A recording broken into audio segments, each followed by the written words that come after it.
Welcome, and today we are in for some Pearl talk. We have Mr. Rosario Autore with us. He is the CEO and founder of Autore Pearl, along with his gorgeous daughter, who's Ruby Autore. And they together will be talking to us about South Sea Pearl, talk about the pearl farms owned by them, and also show us some of the exclusive pearl jewelry. And to talk to you a little about Autore Pearl, they are the largest South Sea Pearl company that assures to provide best quality of jewelry and South Sea Pearl directly from the source. And their jewels have been adorned by various international celebrities such as Angelina Jolie, Scarlett Johansson, and I had an incredible honor of visiting them at the Hong Kong 2018 September show. And it's been a wonderful relationship from the past 2 years. And it's such an honor for me to host them and to learn about their legacy and to learn about South Sea Pearl. So thank you once again for giving us all your precious time. Oh, you're welcome. I just like to clarify one aspect. We're not the largest, or one of the largest. One of the largest, yes. Largest here in Australia, but we also have farms in Indonesia. We Nice. employ about 600 people totally, and we have a total of 10 farms between Australia and Indonesia. Wow, that's incredible. So let's begin by knowing a little more about Autore Pearl. Well, I originally was working for a Japanese company for about 3.5, 4 years. I went to Japan to do some training.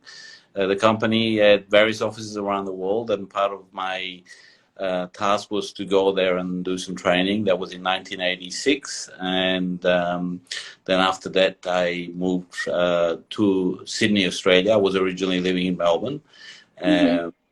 Work in their operations, one of their subsidiary office. I worked with them for about nearly 4 years, and then in 1990, I actually started my business in 1991. So the reason why I saw that there was a gap within the Australian pearl industry with regards to the ability for the product to be exported directly into the European and the United States market. Most of the product at that time was being sold directly into Japan, and then from Japan exported worldwide. And as I had connections in Europe and the States and throughout some of the Asian countries, I thought it was an opportunity for some of the Australian producers to be represented, and also to set up somewhat of a pricing structure at the time really existed, and a grading structure. And over the years, we developed the grading system, which we then registered as the 5S's for Autore. And we were also awarded a medal in Paris in the Senate for contribution to the gemological industry. Wow, that's an amazing legacy. So we commenced here primarily representing one producer in Australia. We then built up to 4, and over a period of 3.5 years, we then were representing about 15 producers from Australia and Indonesia, and selling approximately at that time between 15 to 18% of all production of white and gold and South Sea pearls. That's amazing to know. Thank you so much. Wow, and such an honor for me to have you. Ruby, my question to you is, how did you know that the world of pearl was a true calling? Well, it was sort of a natural progression for me. After I finished school, I started working in the business while at university. Fell in love with the industry and the pearls. And then about a year after I started, I went up to the farm with my dad. Such a beautiful experience, and it really sold me on it. How lovely is that? And what is your role in the company currently? I'm the head of the marketing in the business, yeah. And talking about pearl farming, looking forward to witnessing pearl farming in person. I've always seen it virtually, but I would really love to come and see how the pearls are actually farmed. Hopefully one day. We'd love it. Once your borders open, you're very welcome to come to Australia. Thank you so much. Yeah, thank you so much. So we've basically, since 1991, where we commenced purely as a marketing arm for the producers, we then became involved more in production, and we built our production base to secure our supply chain. And we also then developed a more of a value-adding part of the business where we commenced producing necklaces on behalf of the producers and then for ourselves.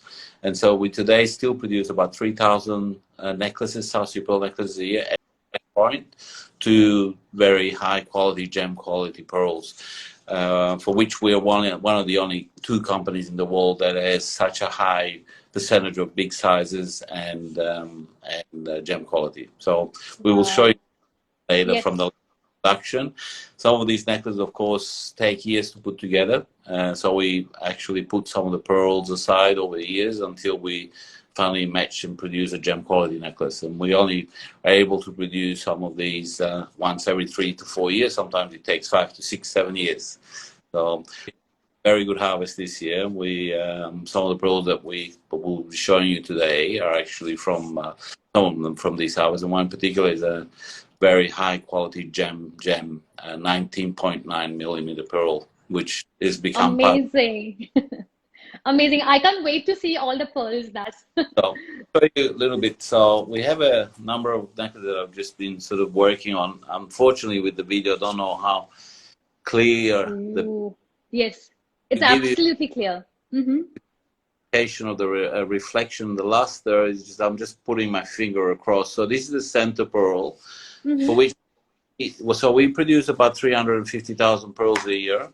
So this particular pearl, we've only had 3 pearls in this quality over the last 14 years. 3 pearls, that's it, in 14 years. Yes. Oh my God. Right. That's so rare. Yeah. Amazing. So now a 19 by 16 millimeter gem, and we have produced one more of this quality in this size 4 years ago, which were from pearls accumulated over a number of years, and then we had another one about 9 years ago, and that's pretty much where it sits with this quality. It's very difficult. And we also have, and so usually we produce these necklaces on once every 2 or 3 years, where we've managed to put some of the pearls together. So there's an 18 to 15 millimeter gem, again very high luster, pink color. Oops, don't know if you can see the color clearly, but this is one of the best. Oh, this one that we have here, sorry, I'll just excuse they've just been put together. No problem. They're only on temporary boards, so but probably if we put it closer together, you will see that it's more of a white pink against a blue, sort of nearly a purplish pink, the other one. I don't know if you can see the difference between the two. Very marginally, yes, I can see a pinkish tinge, very marginally. So they're very, very high luster and beautiful. From hue. This one is more in the sort of bluish purplish color, whereas the other one is more pink color. And then we have this one that's it's an 18 to 50 millimeter intense gold, and again it's undrilled, and again very high luster and very deep color. Unfortunately, the actual camera doesn't show the depth of the color, but it's as close as it gets at the moment. That's beautiful. And again, even to get these pearls in such different color, how rare is the entire procedure? Oh, look, as I said, necklaces are only available once every few years, but that means us collecting, a few pearls from every harvest and putting them aside until we have sufficient quantity to then put a necklace together. And talking about harvest, how often is the harvest annually? Look, it changes a little, but in Australia, we usually try and harvest either once or twice a year. Does vary a little bit. We are situated in 2 areas of Australia. One of them is in northwest Australia, about 35-40 kilometers north of Broome. That is an open ocean farm. In other words, not in a bay, and it's not surrounded by any island. The one is in East Annum land, which is situated in the Gulf of Carpentaria. And I'm not sure if you're aware of the geography of the Gulf of Carpentaria, but basically the Gulf of Carpentaria is east of Darwin, and it's there's a town called Nullumbai, and we're about 35 kilometers north west of Nullumbai. So there's no access by road, only by sea or by air. Once a pearl harvesting takes place, how many days is the procedure? Are you guys stationed in the farm? Well, yes, we actually have a land base where we have accommodation for up to 50 people, but we also have two motherships, a steel vessel that accommodates 28 staff, and the other one is a 24-meter vessel, mostly used for fishing, but also for assistance in the harvesting process and seeding process. Now, the harvesting and seeding in Australia depends really on the quantity of oysters we're due to harvest. And so usually based on the number of technicians that we have available, we can harvest about 2,500 to 3,000 shell per day. And so it depends on the quantity. It might take anywhere from 10 to 30 days.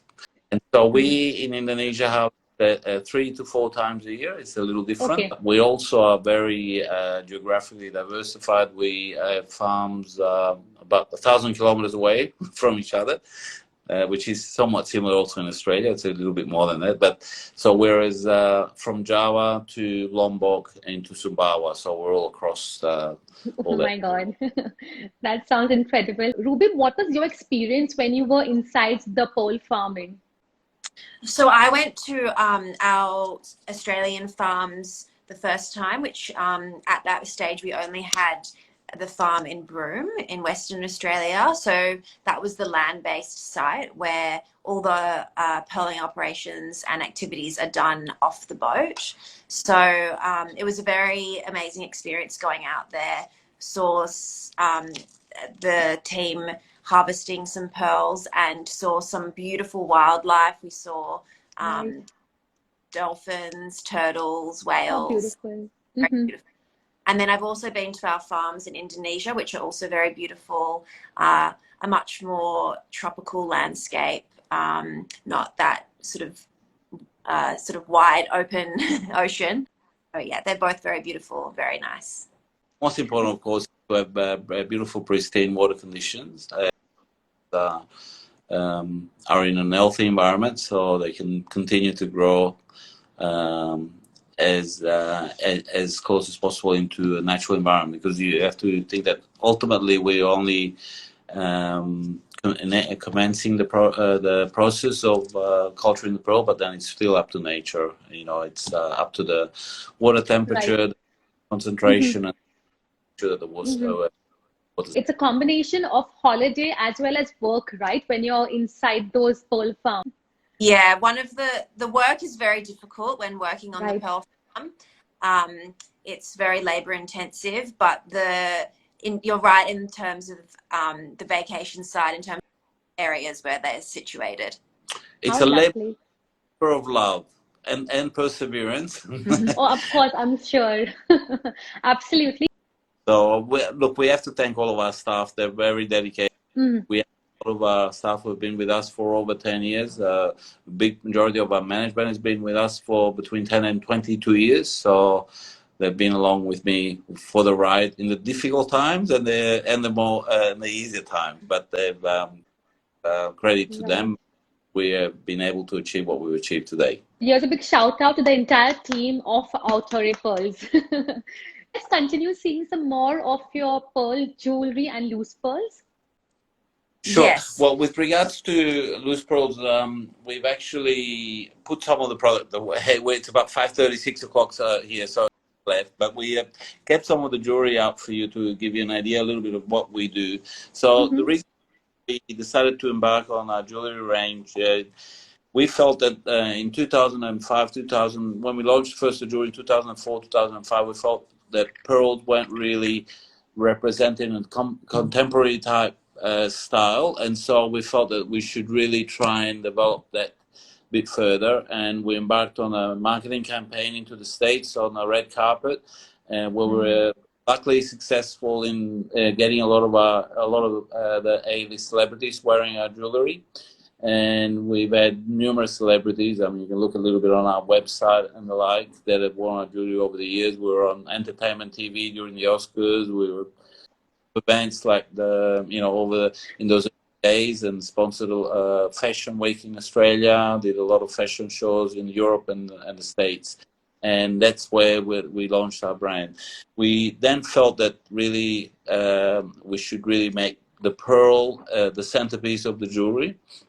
and therefore we try to design some of our styles over the years around the pearl itself instead of vice versa, designing a piece of jewelry. And so we have concentrated in terms of jewelry to particular aspects or in terms of design or inspiration. One of them has been architecture.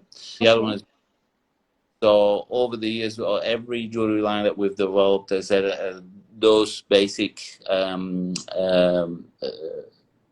basic inspiration parameters or themes. And so we've developed where one of our collection was based on Venice, so we took architectural elements of Venice and then designed some of the pieces of jewelry around there. And there was the Metropolitan collection again, which had specific architectural buildings around the world, and then we designed pieces of jewelry that contained certain elements of that. When it comes to nature, we've developed the first collection that we designed was the Oceania, being somewhat inspiration because of also where the pearls come from, and we've won an award for the best new collection in Basel by Vogue in Spain. So lovely. We've had 8 international awards. Wow. We are losing count now. So we won the award in Vegas a number of times. We won the Veranda Magazine Award, Designer of the Year in UK, and a number of other awards, as well as numerous awards from more of a corporate perspective. But just to show you some of the jewelry, this was one that this is the orange blossom color. I'll pop it on so you can see what it looks like. Oh, lovely. So this was based on Australian orchids, and we only used 3 of these, one with pink diamonds, one with yellow and the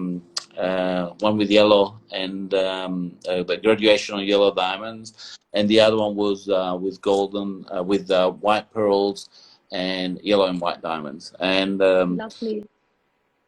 If you can look at the actual cuff itself, it's designed to make it look like the stem of the actual flower itself. Articulation in the leaves, which you can see. Very stunning. Also the matching rings. So we have a lot of sets in our jewelry. Nice. Very elegant. Now, just to show you, that's again part of that's multifunctional piece that comes apart. It can be worn as 2 clasps. It can be worn as an enhancer and as a brooch. So the actual piece, it either is as a brooch as 2 orchids joined together, but the 2 orchids can come apart and become 2 clasps as well as 2 brooches or pendants. Very innovative. Yeah. So then we have here, I'll show you maybe one of these, which is a unique piece. What is famously known in Australia as the blue bottle jellyfish. And I don't know if you've ever heard of the blue bottle jellyfish. You can maybe look at it online. The Oceania collection piece. And so. And can you talk to us a little bit more about the pearl in this particular piece? That's a Baroque Pearl. So it's a Baroque Pearl. Find the pearl that had the shape of. If you do look at maybe online, look for a blue bottle, you will see the top part of this particular jellyfish is nearly like a bubble, and it's bean shape. So we were looking through all of our Baroque pearls to find something that's the color of the blue bottle jellyfish is obviously fish color. So we tried to find a similar to that and similar in shape and so forth, and so what it looks like. And I believe that's a pair of earrings. So how difficult it must have been for you to match an identical pair of Baroque pearl. Oh, it's a brooch? Brooch, no, that's a brooch. That's a brooch. We also have obviously some classic designs so that's with Briolette's diamonds and basically a gem quality 12mm pearl. So anything, we do produce anything from entry price point all the way up to very bespoke pieces. Here's another of a more essential piece which we do. Very, but we tend to concentrate on using very high luster quality pearl, as we do use quite a bit of pink diamonds. We have this particular ring also in pink diamonds. How lovely. And that one is white, but we do have also.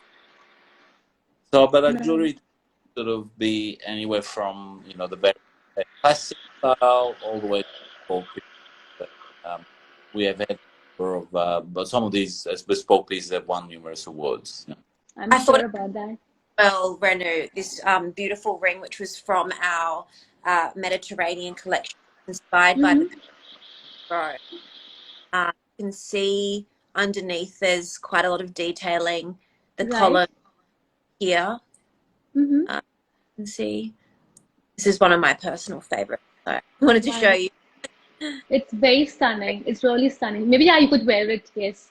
How lovely is that? Yeah. I can so see the luster and the shine of these pearls through the entire live conversation. Is really phenomenal. It is. There's a ring that was inspired by Ruby, can tell you.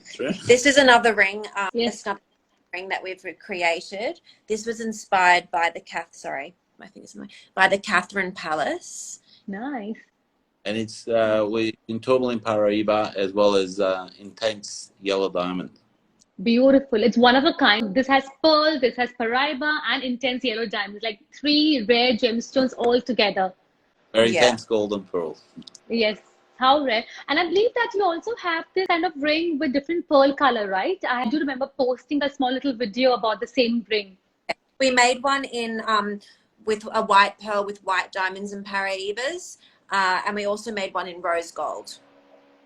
This is another very beautiful statement piece which we have, which is with diamonds, statement pearl. Yeah, it's so classy.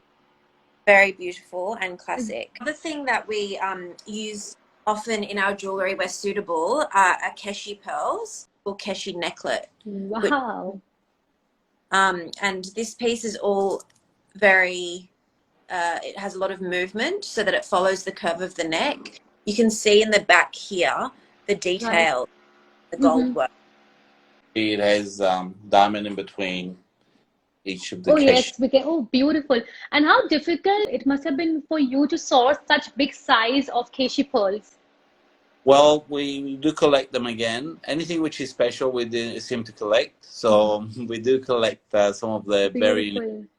We do have collection of very large keshi from 16 millimeter up to 22 millimeter, which are very, very rare, nearly impossible. But it's been something that we've been collecting for many, many years. And occasionally we use one for a special piece. And we have made very large keshi necklaces, which are one-off, really. You can't find them around the world. I'm sure. So now I'm quite tempted to come and visit your entire storehouse where you have all these rare exclusive pearls accumulated. Because I'm sure that itself would be like a whole day's job to sit and see the variety of pearls that you have.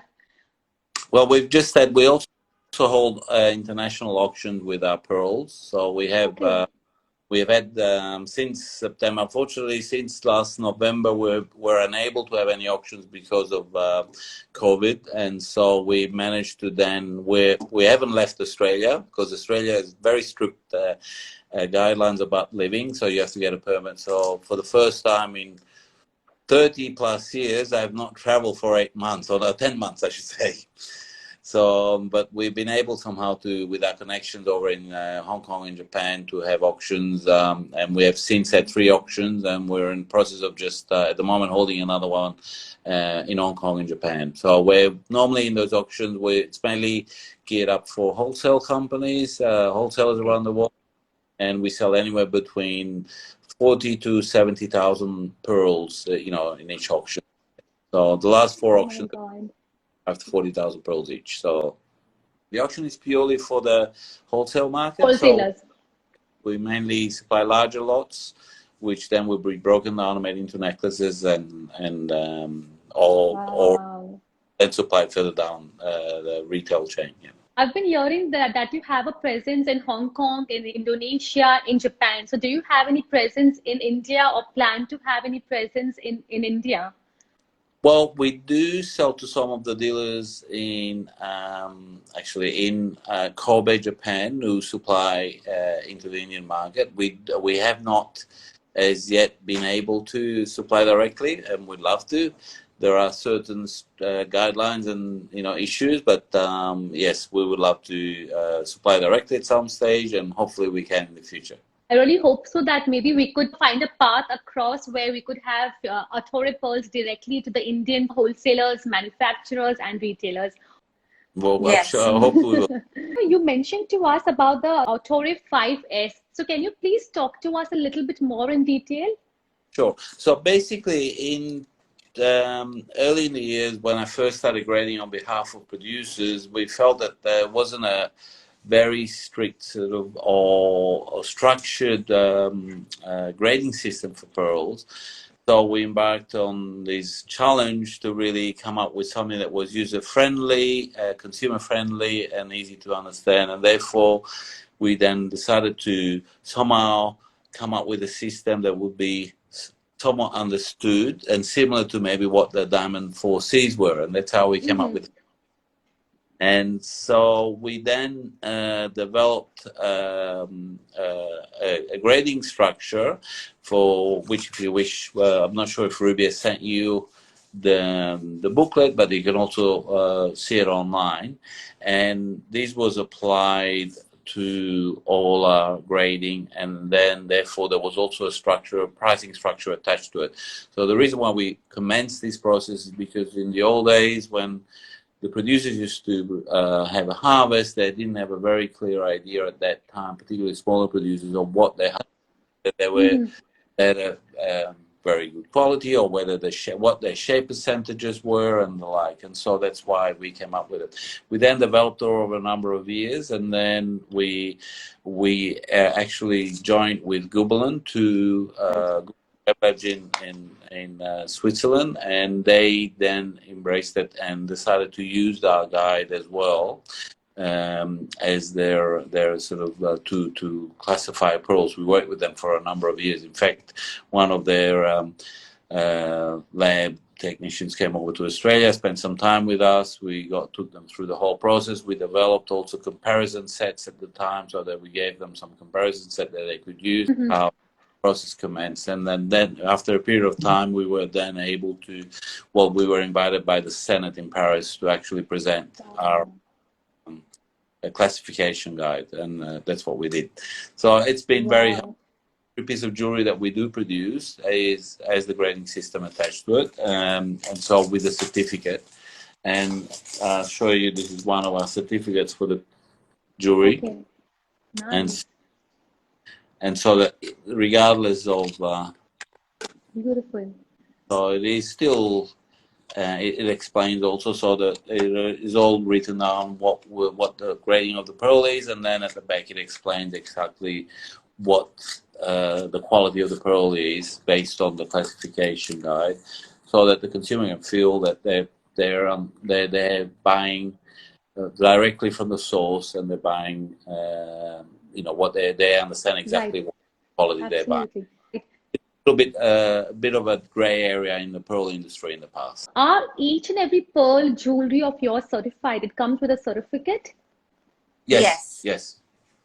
So each one, well, as Rosario mentioned, and certified by us. And then also we've now got, we did our website, which we've had the classification guide on the whole time, but you can also go online to the website and check your classification on that as well, of the pearls that you've purchased, whether from us or from someone else. You can understand. So it's a really important tool for both the trade and the final consumer to understand what is being purchased and sold. What piece of advice would you like to give to someone who is looking to build their pearl collection? Advice in terms of if they want to build their pearl collection, are you talking from a private consumer perspective, or from a retailer or perspective? From all the perspective. Well, I think what's the most important aspect, I think there's obviously perfection is always considered to be in the world something that is unique. But from my point of view, pearls, the most important element of pearls is its luster. So having very high lustrous pearl is more important sometimes. You know, individual taste, or whether the shape or the color is somewhat purely individual, and but when it comes to luster, it's something that, you know, cannot be replicated so easily. So that's the most important aspect of what I believe as a pearl expert should be looking for, regardless of what your budget is.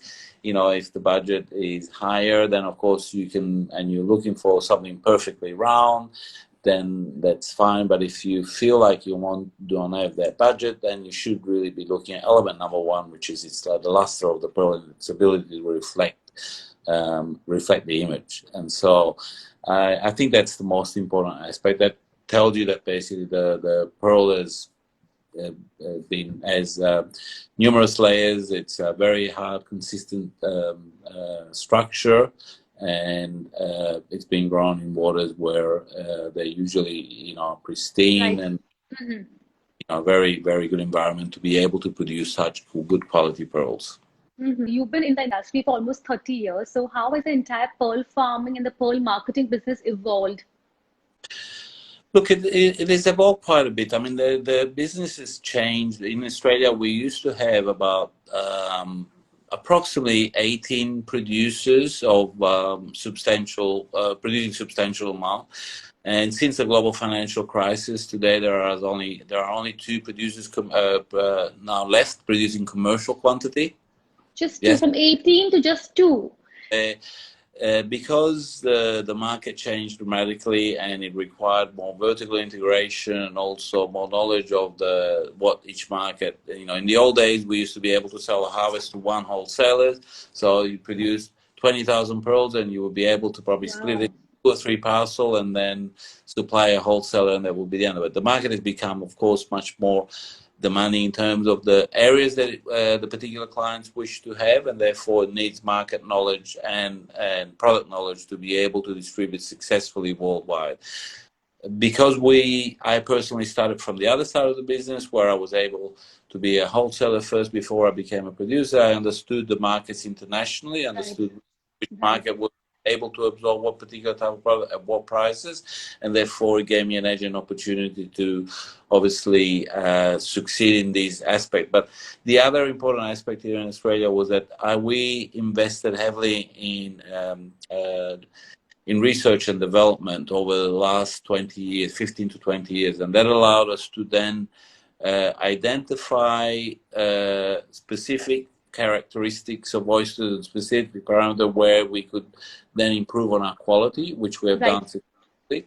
And Australia is a high cost producer in terms of the wages that we need to bear, and also the infrastructure in Australia. We need to have, you know, because of the sea condition or weather conditions, we need to have big ships and big boats and the like, which are very costly.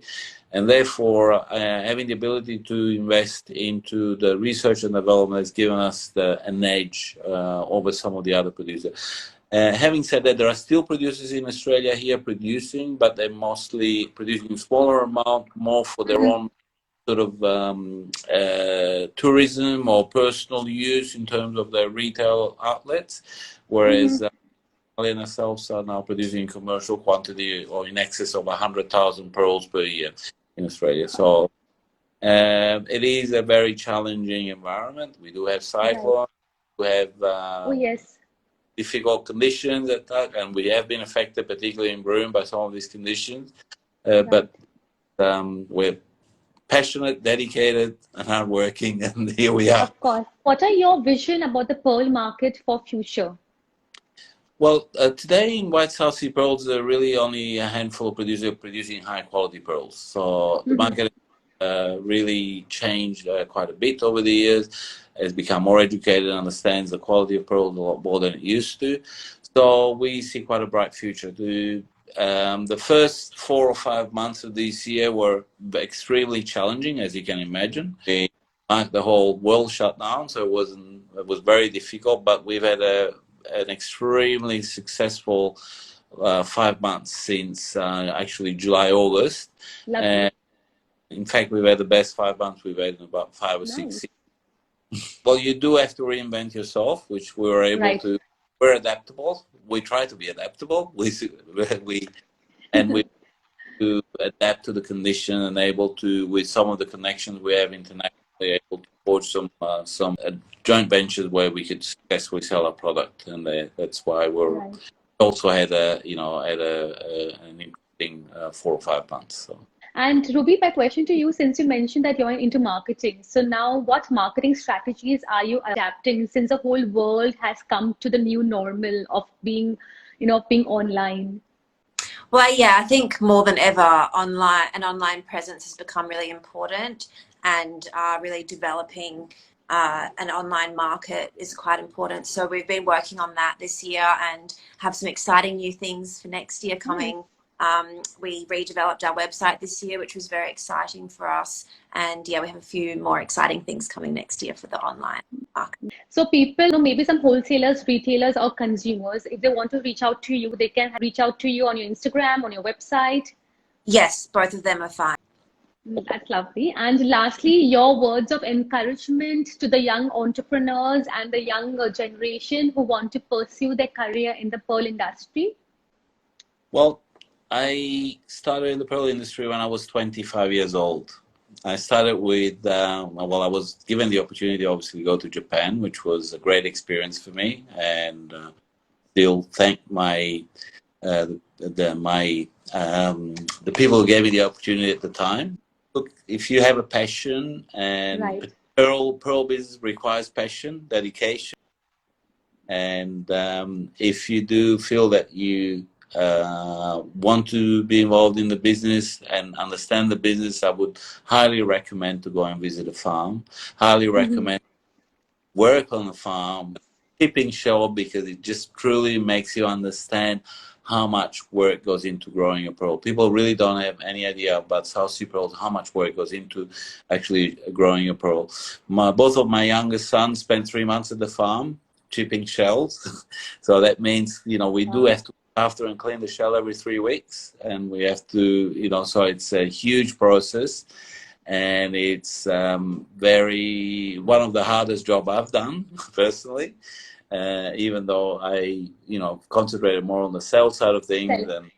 But I would highly recommend somebody to go and visit and understand that, because it's a story they can tell to their buyers, a story, and let them understand how difficult and how beautiful this gem is, that is really grown by a living animal in a very pristine environment, in beautiful waters, and how hard it is, and how hard it is for the people working in the industry. They have to deal with the divers that, for example, in our Northern Territory farm, crocodiles, there are sharks, there are... Oh my God, yes.